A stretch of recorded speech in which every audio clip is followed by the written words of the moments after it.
Happy Monday, everybody. Super glad that you're checking in. We're going to be doing an Atlanta housing market update. This is going to cover all the data points from February and the transition from last January. So let's get into it. Stay tuned. We're going to hop right in. You guys are going to see me looking at the actual data live here. Keep the accuracy. Make sure I don't stumble over too many data points. But let's get into it. This is for the city of Atlanta, not Fulton as a whole, but the city of Atlanta. Starting at the sales price, we're looking at the median sales price as compared to January to February.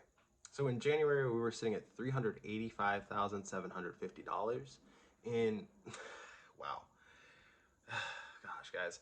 So looking at February, we have $439,450 as the median sales price. That's almost $100,000 increase.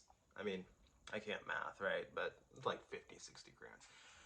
That's huge. That's huge. When you look at the chart, you're going to see, if you know anything about stocks and graphs, that our lowest point kind of already tested in January. So we're looking at a likely continued increase in pricing going into these warm months. More people are buying, more people are willing to move their children because school's coming to a close, and that just means there's an increase in demand.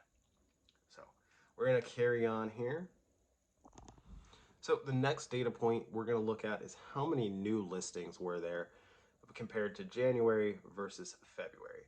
So in January, we saw an actual increase from December to January. There were 1,433 new listings in the month of January.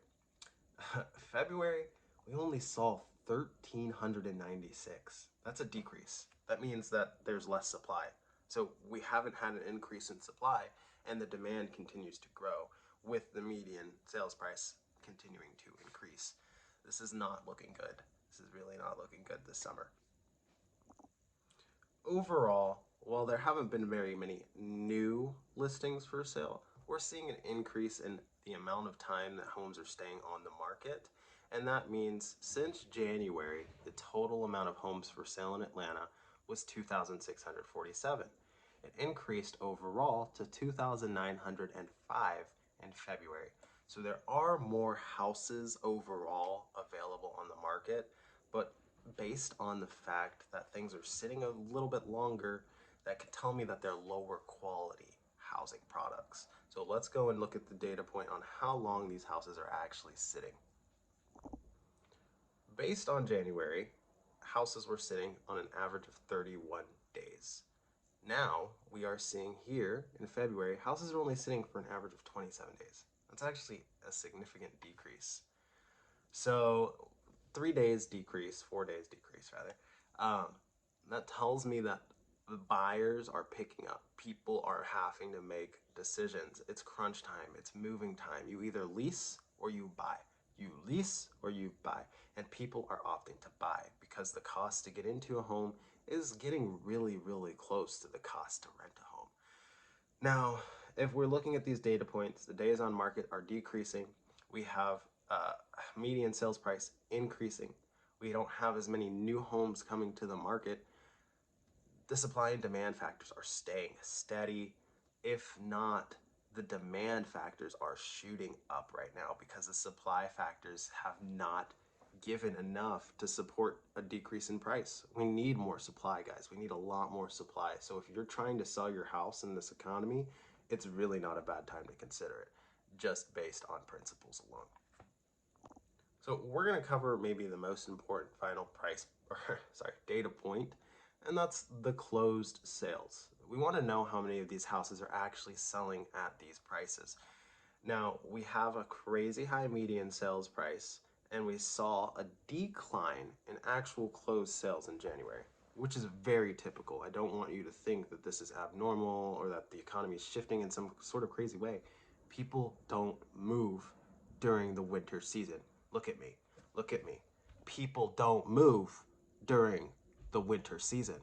They just don't. They have kids in school. They just spent money on Christmas, other unexpected expenses, and they don't move during the winter season. It's the slow season. We get money in, I make sales, I'm happy, but I expect this to be not my strongest quarter. It's a strong quarter, it's a great time, it defies all odds. But look, when spring and summer pick up, that's when it starts happening. So the closed sales we see in February, we see an uptrend. So from 484 in January to 538 closed sales in February. That is a nice uptick, and it looks like it's only going to continue to go up. But that's the way the housing market has lasted for years. Once we transition into spring and summer, the demand and the closings and the prices and everything goes up, up, up, just like travel prices. But as always, if you guys found this video helpful, I tried to keep it a lot shorter than normal. I would appreciate a comment, a like, let me know some feedback. We'll be doing another market update as soon as possible. Let me know if you want to know about Midtown, Sandy Springs, Gwinnett as a whole, Fulton County as a whole. Just let me know what you guys want to see and what you need to hear, because I'm going to be the guy to provide it. Thank you.